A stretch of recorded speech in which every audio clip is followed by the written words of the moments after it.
ଭୁଲରେ ଆକାଉଣ୍ଟକୁ ଆସିଲା 16 ଲକ୍ଷ ଟଙ୍କା ଫେରାଇବାକୁ ମନା କଲେ ଚାଷୀ। ଆସନ୍ତୁ ଜାଣିବା ଏହାର ସର୍ଭିସେସ୍ ଖବର ବିଷୟରେ। ଭୁଲରେ ଚାଷୀଙ୍କ ବ୍ୟାଙ୍କ ଆକାଉଣ୍ଟକୁ ଆସିଲା 16 ଲକ୍ଷ ଟଙ୍କା ଫେରାଇବାକୁ ମନା କଲେ ଚାଷୀ। ଅନେକ ଚେଷ୍ଟା ପରେ ଟଙ୍କା ନ ମିଳିବାରୁ ପୋଲିସର ସାହାଯ୍ୟ ଲୋଡ଼ିଲା ବ୍ୟାଙ୍କ। ଘଟଣାଟି ଘଟିଛି ରାଜସ୍ଥାନର ଆଜମେରରେ। ସୂଚନା ମୁତାବକ ଏହି ଘଟଣାଟି କିଶନଗଡ଼ର ଆନି ଥାନା ଅଞ୍ଚଳରେ ଘଟିଛି।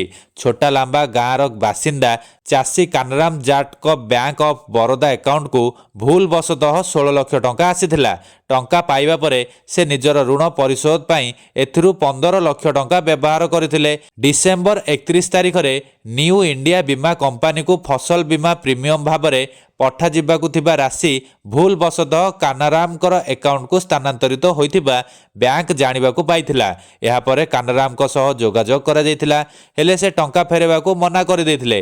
ଆସିଥିବା ଟଙ୍କାକୁ ସେ ଋଣ ପରିଶୋଧ କରିବାରେ ବ୍ୟବହାର କରିସାରିଥିବା କହିଥିଲେ। ବ୍ୟାଙ୍କର ମ୍ୟାନେଜର ଏନେଇ ପୋଲିସରେ ଅଭିଯୋଗ କରିବା ସହ କହିଛନ୍ତି ଯେ ଯଦି ଜାଟ୍ ଟଙ୍କା ନ ଫେରାନ୍ତି ତେବେ ତାଙ୍କର ଜମି ନିଲାମ କରି ଆମେ 16 ଲକ୍ଷ ଟଙ୍କା ଆଣିବୁ।